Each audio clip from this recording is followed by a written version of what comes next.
अब हम एक और बड़े राज्य की बात करेंगे, मध्य प्रदेश की बात करेंगे, जहां विधानसभा का चुनाव भी होना है। यहां की 29 सीटें हैं, बड़ा स्टेट है लोकसभा के लिहाज से भी, और 28 सीटें भारतीय जनता पार्टी के पास थी। एक सीट केवल छिंदवाड़ा की सीट, वो कमलनाथ जो थे उनके बेटे वो सीट जीते थे। और देखिए वोट शेयर आपके सामने, आज चुनाव होता है अगर लोकसभा का, मध्य प्रदेश में 51% वोट बीजेपी को मिलता है, कांग्रेस पार्टी को 39% वोट, 12% वोट शेयर का गैप यहां पर है। और 50% की लड़ाई लड़ने वाली जो बात भाजपा कहती है, या प्राइम मिनिस्टर जो दावा कर रहे हैं कि हम 50% से ज्यादा वोट लेकर के इस बार आए देश की सत्ता में, वो आप देख रहे हैं इस वक्त 51% वोट ओवरऑल स्टेट में मिल सकता है। अब सीटों की बात हम करेंगे तो बघेलखंड जो क्षेत्र है मध्य प्रदेश का, वहां की 8 सीटें हैं। वहां पर देखिए क्या हमें दिखता है, 6 सीटें भाजपा को जा सकती हैं, 2 सीटें कांग्रेस पार्टी जीत सकती है। तो पहले ही क्षेत्र में हमें दिख रहा है कि 19 की तुलना में जो ओवरऑल 29 सीटों में से 1 मिली थी कांग्रेस को, यहां पर एक क्षेत्र में 2 मिलती हुई दिखाई दे रही है। तो भाजपा 6 बघेलखंड में 2 कांग्रेस पार्टी। भोपाल मंडल में देखिए, भोपाल मंडल में 3 सीटें हैं, यहां तीनों सीटें भाजपा के पास जाती हुई हमें दिखाई दे रही हैं। कांग्रेस को यहां कोई सीट मिलती हुई दिखाई नहीं दे रही है। इसके अलावा चंबल क्षेत्र में देखते हैं, चंबल क्षेत्र में 3 सीटें भाजपा को, 1 सीट कांग्रेस पार्टी को जा सकती है, हमारा सर्वे यह बता रहा है। आपको फिर बता दूं, हम मध्य प्रदेश की 29 लोकसभा सीटों की बात कर रहे हैं, 51% वोट बीजेपी को मिल रहा है ओवरऑल स्टेट पे हमारे हिसाब से। सीटों में हम क्षेत्र वाइज बात कर रहे हैं। महाकौशल रीजन में 5 सीटें हैं, 4 सीटें भाजपा, 1 सीट कांग्रेस। तो दिख रहा है कि 2019 की तुलना में कांग्रेस पार्टी बेहतर कर रही है। मालवा रीजन 4 सीटें बीजेपी, कांग्रेस 0। तो मालवा रीजन पूरी तरीके से बीजेपी के साथ जाता हुआ दिखाई दे रहा है आज की परिस्थितियों में। लोकसभा में बार बार लोकसभा की हम बात कर रहे हैं। निमाड़ में 5 सीटें आती हैं लोकसभा की, यहां 4 सीटें भाजपा निकाल सकती है, 1 सीट कांग्रेस पार्टी जीत सकती है। तो ओवरऑल अगर आप देखें, मध्य प्रदेश की 29 सीटों में से 24 भाजपा और 5 कांग्रेस पार्टी के खाते में जाती हुई हमें दिखाई दे रही हैं। तो ये बीजेपी के लिए बहुत अच्छी परफॉर्मेंस मानी जाएगी। 29 में से 24 सीटें, हालांकि पिछली बार 28 थी, 4 सीट बीजेपी की 19 के मुकाबले कम हो सकती है, 4 सीट कांग्रेस पार्टी की बढ़ सकती हैं। एमपी पर हम वैसे भी रोज हम बात करते हैं। जी प्रदीप जी, हम ये कह रहे हैं कि 2 में से कोई एक आंकड़ा सही हो सकता है। 51% वोट अगर मिल रहा है बीजेपी को, और गैप दोनों पार्टियों के बीच में 12% का है, तो दूसरी पार्टी को कैसे सीट मिल सकती है? और अगर सीट मिल रही है तो इतना वोट परसेंटेज में गैप नहीं होना चाहिए, 50% से ऊपर बीजेपी का वोट शेयर नहीं होना चाहिए। सर इसीलिए दर्शकों के लिए हमने सारे जो रीजन्स है उसको अलग अलग में बांटे हैं। जो बघेलखंड रीजन है वहाँ पे बीजेपी थोड़ा सा, जो उनके काफ़ी ज़्यादा एंटी इनकमेंसी स्टेट गवर्नमेंट को लेकर भी है, और जो जितने भी सांसद है उसको लेकर भी है। और चंबल रीजन है, यहाँ पे दोनों पे बीजेपी को थोड़ा बहुत प्रॉब्लम हो रही है। अब जहाँ पे वोट शेयर का बात है, देखिए वोट शेयर 51% जरूर है, लेकिन ये जो दोनों पर्टिकुलर रीजन है इसमें बीजेपी के लिए थोड़ी बहुत प्रॉब्लम हो रही है। इसीलिए हमने ये सारे रीजन वाइज बताए, ताकि कहाँ से बीजेपी को नुकसान हो रहा है वो दिखा। किसी क्षेत्र में बीजेपी को बहुत ज्यादा वोट मिला है? बिल्कुल, जो भोपाल रीजन है उसमें बीजेपी क्लीन स्वीप कर रही है। आप दूसरे रीजन भी देखिए, जैसे कि मालवा है, ये सब सारी चीजें क्लीन स्वीप कर रही है। तो इन सब चीजों में क्लीन स्वीप हुए तो कहीं पे 2 सीटों का नुकसान इसलिए हो रहा है क्योंकि वहां पे जो एंटी इनकमेंसी, जो प्रदीप जी पूछना चाह रहे हैं, क्या ऐसा है आपके डेटा में कि देखिए ऐसा नहीं होता, किसी रीजन में 60% वोट है, किसी रीजन में 45% वोट है? सिर्फ 1 सीटों का तो नहीं है ना, 29 सीट है, 29 सीटों में सब में 51% नहीं है ना, कहीं किसी में 45 है, किसी में। दूसरी बात पूछ रहे हैं, जो 4 सीटें कांग्रेस जीत रही है उनमें क्या कांग्रेस को बीजेपी से 15-16% कम वोट मिल रहे हैं? देखिए एक तो सीट आपका छिंदवाड़ा हो गया, जहाँ पे उनके आपको पता है क्या, बाकी जो 2 सीट है जहाँ पे आपकी बातें सही है कि जो वोट शेयर का वो जो कम्बिनेशन है, देखिए हम 3-4 सीटें मैंने पहले ही क्लियर कर दिया कि जो सीट का कन्वर्जन जो होता है वोट शेयर, वो बहुत सारे फैक्टर को ध्यान में रखते किया है। जो 3-4 जो चुनाव होते हैं उसकी हिस्ट्री को भी ध्यान में रखते हुए किया जाता है। तो जो आपकी बात सही है कि वहाँ पे बीजेपी के लिए जो 2 पर्टिकुलर सीट है वहाँ पे बघेलखंड में, वहाँ पे बीजेपी के लिए प्रॉब्लम है, वो नेक टू नेक फाइट है। लेकिन नेक टू नेक फाइट में भी चूंकि लगातार 3 बार से वो जो सीट में क्योंकि नहीं बता सकते, क्योंकि सीट वाइज प्रिडिक्शन हम अभी नहीं कर रहे, तो जो नेक टू नेक फाइट है उसमें कांग्रेस के पास अभी एज है। बीजेपी 24, 5 कांग्रेस मध्य प्रदेश में। हर्षवर्धन जी, नहीं, मुझे लगता है कि मेरे मन में सवाल था वो प्रदीप जी ने पूछ लिया। लेकिन अब जैसे मैं बताता हूं, जैसे जबलपुर सीट है, राकेश सिंह वहां से 3-4 बार सांसद हैं। जनता वहां कह रही कि भाई सांसद जी से कुछ लेना देना नहीं है, नरेंद्र मोदी की सरकार बनानी। अब ये जो सेंटिमेंट है, ये क्या इस सर्वे में पकड़ में आया है? और मैं फिर से कह रहा हूं 50% प्लस वोट अगर है, और बघेलखंड में आप कह रहे हैं कि वहां 2 सीटों पर समस्या है, छिंदवाड़ा जो खुद कमलनाथ की सीट है वहां भी कांग्रेस के लिए समस्या है। वहां भी कांग्रेस के लिए इस बार राह बहुत आसान नहीं होने वाली है। हर्षवर्धन जी, और मैं इसीलिए मैं कह रहा हूं कि अब समीकरण जो है वहां वो इतने आसान नहीं जितने आसान, क्योंकि एक परसेप्शन है कि विधानसभा में भारतीय जनता पार्टी लगातार रही है, इसलिए उसके खिलाफ है, कांग्रेस के पक्ष में। इस वजह से ये बहुत सी चीजें मानी जा रही। मैं इसीलिए कह रहा हूं 51% अगर प्लस वोट हैं, जो भावेश जी का सर्वे बता रहा है, तो कांग्रेस को सीट खोजनी पड़ेगी। नहीं, ऐसा नहीं है। देखिए, पिछली बार कांग्रेस को बीजेपी को 59% वोट मिली थी, लेकिन तब भी छिंदवाड़ा सीट बीजेपी हारी थी ना। तो ये नहीं होता कि बीजेपी को ओवरऑल यदि 51% वोट आए तो वो सीटें नहीं आएगी, बिल्कुल हारेगी जो पर्टिकुलर सीट है। मध्य प्रदेश ऐसा राज्य नहीं ना, आमने सामने का मुकाबला है। यहाँ कोई थर्ड फोर्स है ही नहीं। नहीं, वो जो भावेश ने कहा 60% वोट लाकर के भी एक सीट बीजेपी हारी, वो एक सीट का 5 बता रहे हैं कि उसको वो 5 सीटों में ऐसी टफ फाइट हो सकती है। देखिए, 2017 के चुनाव का एकमात्र उदाहरण है देश में जब भारतीय जनता पार्टी को बहुत वोट मिले, जो गुजरात में अर्बन सीटें थी, 1-1 लाख 1.5 लाख के वोट के अंतर से जीते, तब 99 कांग्रेस पहुंची थी। लेकिन लोकसभा चुनाव 99 भाजपा पहुंची थी, लेकिन लोकसभा के चुनाव में ऐसा कोई उदाहरण नहीं जहां इतना मत प्रतिशत का अंतर हो और वो पार्टी फिर भी जीतती हुई दिखे। 10% 12% बहुत वोट होता है, क्लीन स्वीप होगी, कोई दिखेगा नहीं उसके आमने सामने। तो आपको ये क्लीन स्वीप नहीं दिख रहा है? 29 में 25 क्लीन स्वीप अगर 51% है तो 29 में 27, 28, 29 होगी। बहुत सारे 51%, मैं पहले ही क्लियर कर चुका हूं कि सीटों का कन्वर्जन होता है, उससे बहुत सारे फैक्टर को ध्यान में रखा जाता है। ये भी स्वीप ही है जो आपने कहा, ये भी एक किस्म का स्वीप ही है। आपको लगता है कि कम होगी, एक सीट ज्यादा और कम हो सकती है बीजेपी की मध्य प्रदेश में, उससे ज्यादा नहीं। जो 28 सीट पाई है 27 हो सकती है, उससे ज्यादा नहीं। मध्य प्रदेश से तो राशिद साहब बैठे हैं हमारे साथ, माहौल बता देंगे वो। सर, लोकसभा में देखिए 24-25 फिलहाल सीएनएक्स और इंडिया टीवी का सर्वे बता रहा है। जो राजस्थान में हमने देखा, छत्तीसगढ़ में देखा, थोड़ा सा कह सकते हैं ग्राउंड और कांग्रेस पार्टी को हासिल करने में कामयाबी हुई है, लेकिन बाय एंड लार्ज बीजेपी ही छाई हुई है लोकसभा चुनाव में। ये देखिए सौरभ, मुझे प्रथम दृष्टि में मैं बिल्कुल जो आपका सर्वे है और जो भावेश कह रहे हैं उससे मुझे इत्तेफाक है, मैं उससे एग्री करता हूं। क्योंकि देखिए, ये जो हमारे हर्षवर्धन त्रिपाठी जो बता रहे हैं, जो कॉन्ट्रडिक्शन बता रहे हैं, वो अपनी जगह सही है। लेकिन आप ये देखिए, देश में सबसे ज्यादा मार्जिन से कौन सी सीट पे भाजपा जीती है पूरे देश में? नरेंद्र मोदी जी की सीट से भी ज्यादा उसको जहां वोट मिले हैं वो इंदौर की सीट है। शंकर ललवानी को मिले 4 लाख, मेरे ख्याल से 70-72 हजार वोटों से वो जीते।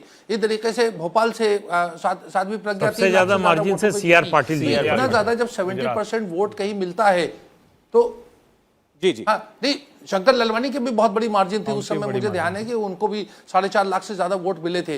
मेरा कहने का मतलब यह है कि अगर 4.5 लाख से जीत रहा है आदमी तो उसका वोट परसेंट कितना होगा? 80-85% वोट मिला होगा। इसी तरीके से बहुत सी ऐसी सीटें हैं जो अर्बन सीटों के जिसका जिक्र कर रहे हैं, जिसमें जबलपुर भी शामिल है, भोपाल भी शामिल है, ग्वालियर भी शामिल है। खुद ज्योतिरादित्य सिंधिया हार गए और उनको बहुत से ऐसे लोगों को ये नहीं पता था कि ज्योतिरादित्य सिंधिया के खिलाफ उम्मीदवार कौन है, जो केपी यादव को। तो ऐसी स्थिति में ये बिल्कुल हो सकता है कि किसी का वोट परसेंटेज ज़्यादा हो, लेकिन उसके बाद में वो सीटें जो है, जो जहाँ के ऊपर जो ग्रामीण क्षेत्र में होती हैं, जहाँ के ऊपर ट्राइबल क्षेत्र में है या जहाँ दलित बाहुल क्षेत्र में है, वहाँ के ऊपर इस तरह की टफ फाइट हो और भाजपा वो 3, 4, 5 सीटें वहाँ हार जाए, ऐसी स्थिति बिल्कुल मुमकिन है।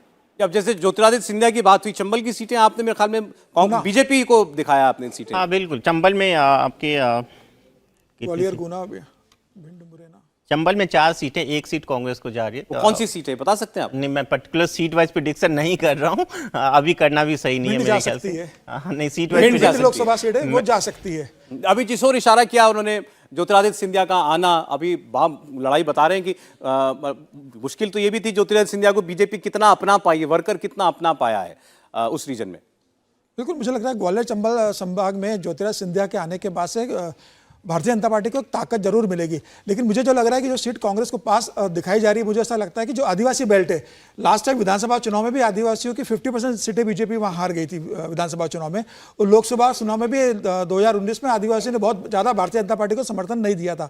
तो मुझे ऐसा लग रहा है कि अगर ये परिणामों को सही माना जाए तो ये हो सकता है कि आदिवासी क्षेत्र में भारतीय जनता पार्टी को नुकसान हो रहा है, और ग्वालियर चंबल संभाग की 1-2 सीट जो ऐसी है जो अभी रिस्क में है भारतीय जनता पार्टी के लिए। तो फिर भी मुझे ऐसा लगता है कि चुनाव के समय तक कांग्रेस 2 सीटों के ऊपर जाए, इसकी संभावना मुझे बहुत कम लग रही है। अब जो 5 हम दिखा रहे हैं, जो सर्वे दिखा रहा है, आप लगता है मैक्सिमम 2। हाँ, 2 मध्य प्रदेश में। संजीव जी, मध्य प्रदेश में बीजेपी 24, कांग्रेस 5, बेहतर कांग्रेस पिछली बार के मुकाबले, लेकिन गैप बहुत ज्यादा।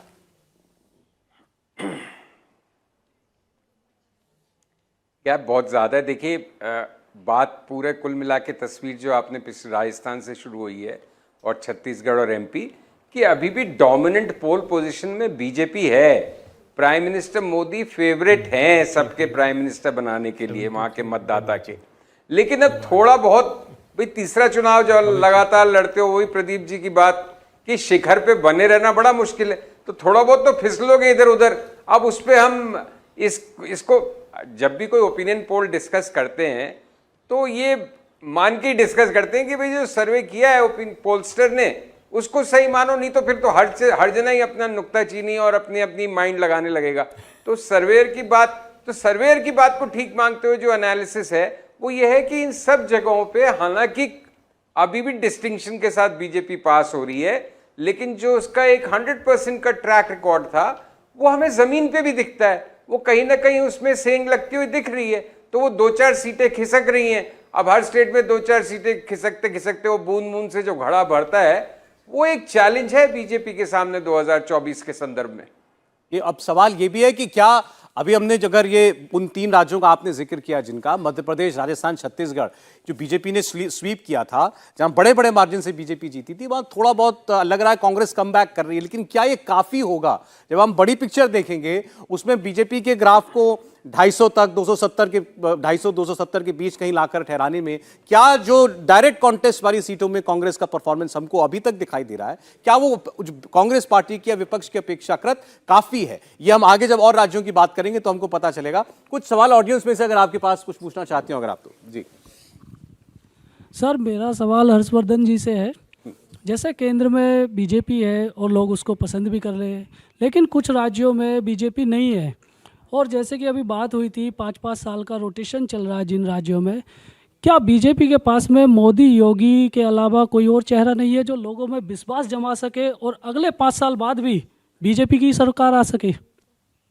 नहीं, मुझे लगता है कि तो ये बताइए, इस अगले 5 साल नहीं, अभी अगले साल किसकी आ रही है? नहीं सर, मैंने वो तो पहले ही बोल दिया कि बीजेपी पसंद है देश में, लोगों की पसंद है अभी। जी बिल्कुल। लेकिन नेताओं की आप बात करते हैं तो 2 ही नाम रहते हैं बस। ऐसा क्यों है? ये जो सवाल पूछ रहे हैं आप, ये तो भारतीय जनता पार्टी के भीतर भी है, लेकिन 15 साल छत्तीसगढ़, 15 साल मध्य प्रदेश, यूपी देखिए लगातार जीत रहे हैं, हरियाणा में जहां बिल्कुल थे ही नहीं दोबारा जीत गए, गुजरात तो मान लीजिए कि कोई और कहीं है ही नहीं। तो मुझे लगता है कि ये हर पार्टी की समस्या होती है कि एक समय के बाद जब सेंट्रल लीडरशिप बहुत बड़ी होती है तो उसको स्टेट में लीडरशिप वैसी मिल जाए, ये थोड़ा मुश्किल होता है। लेकिन हाँ, जहां मिल जाएगी वहां यूपी और असम जैसे परिणाम मिलेंगे, जहां नहीं मिलेगी वहां मोदी जी को अकेले अपने कांधे पे जाना पड़ेगा, तो मुश्किल होगी। नहीं, कई राज्यों में कि वोट देने के लिए जनता एक ही है, केंद्र में भी और राज्य में भी, तो फिर कोई भी ऐसा चेहरा क्यों नहीं उभर के आ रहा है कि जो विश्वास जमा सके कि हाँ, हम अगले 5 साल भी आपके लिए काम करेंगे, आपकी सेवा करेंगे और राज्य में विकास लाएंगे? नहीं, ये आपके मन की इच्छा है। आप भारतीय जनता पार्टी के भयानक वाले समर्थक हैं, तो ये आपके मन की इच्छा है, लेकिन नेता किसी के मन की इच्छा से नहीं बनता है। वही विधानसभा की जनता जब लोकसभा में जाती है तो 10% ज्यादा वोट भाजपा को दे देती है। तो मुझे लगता है नेताओं को समझना पड़ेगा। मैं एक चीज ऐड कर दूं, उनका सवाल बहुत जायज है। बीजेपी जो पिछले 5 साल का ट्रैक रिकॉर्ड देखे, जो बीजेपी का जो इलेक्टोरल परफॉर्मेंस है, उसमें बीजेपी जो भी चुनाव हारी है वो स्टेट लीडरशिप की कमजोरी की वजह से हारी है। अभी कर्नाटक में आप देखिए, मैं बहुत दिनों से इस बात को कहता हूं कि बीजेपी वहां पे चुनाव इसलिए हारी है क्योंकि बीजेपी का स्टेट लीडरशिप वहां पे बहुत कमजोर हो गई थी येदियुरप्पा को हटाने के बाद। उसी तरह आप पिछले उससे थोड़ा और पहले जाइए, मध्य प्रदेश, छत्तीसगढ़, राजस्थान, तीनों भी चुनाव बीजेपी इसलिए हारी क्योंकि वहां पे स्टेट लीडरशिप पे सेंट्रल लीडरशिप हावी हो गई थी। आपको जब असेंबली चुनाव में जाना है तो आपको अपने स्टेट लीडरशिप पे भरोसा करना होगा, उसको ताकत देनी होगी, आपको उसमें जादू भरना होगा, तभी आप जीत पाएंगे। चलिए अच्छा ठीक है, मैं फिर इतना बता दूं, देखिए आप टैली देखते रहिए, अभी तक जो है 73 भाजपा को मिलती हुई दिखाई दे रही है, कुल 90 विधानसभा लोकसभा सीटों का हम की चर्चा कर चुके हैं। बड़े राज्य भी आना बाकी हैं, तेलंगाना, आंध्र, तमिलनाडु, बिहार, झारखंड, बाकी बहुत सारे राज्य थोड़ी देर में आपके सामने खुलने वाले सर्वे में। जी मैडम। सर क्या हम ये कह सकते हैं कि अगर मोदी जी को छोड़ के किसी और का चेहरा सामने लाएं, क्योंकि जैसे कि अभी हमने डिस्कशन में ये देखा कि हर बार ये बात की गई है कि मोदी जी के नाम पे एटलीस्ट 10% वोट्स एक्स्ट्रा मिलते हैं, तो क्या ये सिनेरियो डिफरेंट हो सकता है? ये आप क्या चाहती हैं, बीजेपी मोदी जी के अलावा नहीं किसी सर, और के नाम पे लड़े? मैं किसी पार्टी के अगेंस्ट नहीं हूँ, मैं न्यूट्रली बात कर रही हूँ। तो मतलब ऐसा हो सकता है ना इन फ्यूचर अगर हम कोई और चेहरा सामने लाएं तो ये आंकड़े कम ज्यादा। एक सवाल मेरा आपसे है कि 2014 से पहले आपने सोचा था कि मोदी जी आ जाएंगे और उनके चेहरे पर 10% एक्स्ट्रा वोट मिलेगा? लेकिन सर बात ये भी तो है ना कि जब हमने देखा है पास में भी कि जहां भी ऐसा लगता है कि कहीं स्थिति कमजोर हो रही है तो वहां मोदी जी को सामने आना ही पड़ता है, ऐसा बहुत बार देखा है। जब टीम संकट में होती है तो सचिन तेंदुलकर और विराट कोहली ही आगे आते हैं। देखिए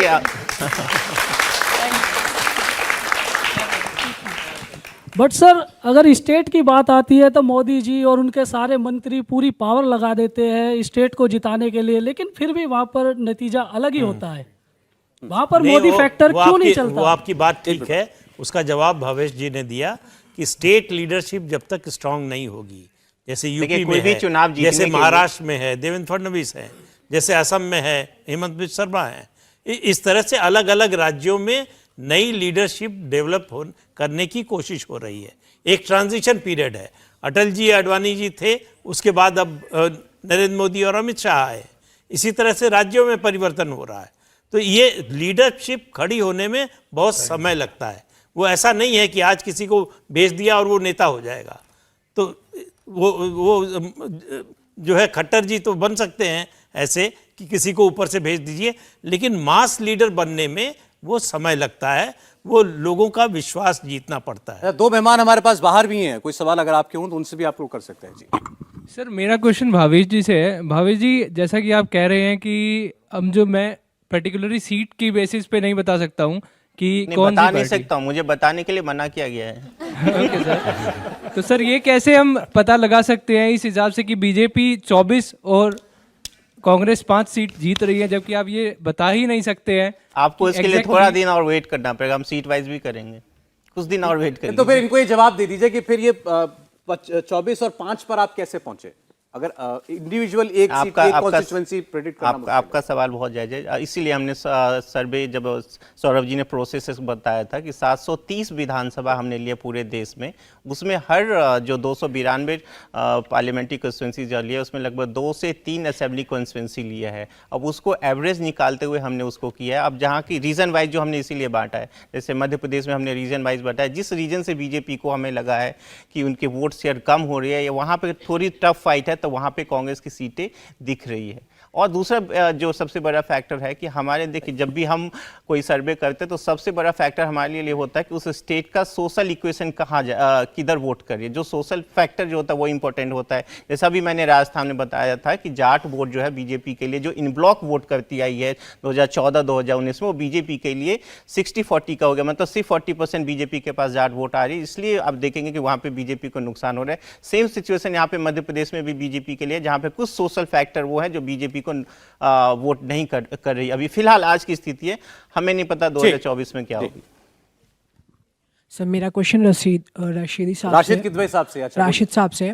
सर जैसे कि 2014 इलेक्शन जब हुए थे तो मोदी जी पर चाय वाले करके स्लोगन चलाया गया, देन उसके बाद 2019 में चौकीदार का एक टाइटल दिया गया। तो क्या इस बार जो 2024 इलेक्शन आने वाले हैं उसमें जैसे कि विपक्ष ने अपने अलायंस का नाम इंडिया रखा है, तो इसका क्या फ़ायदा बीजेपी को होगा या फिर फ़ायदा इसका विपक्ष खुद उठाएगा?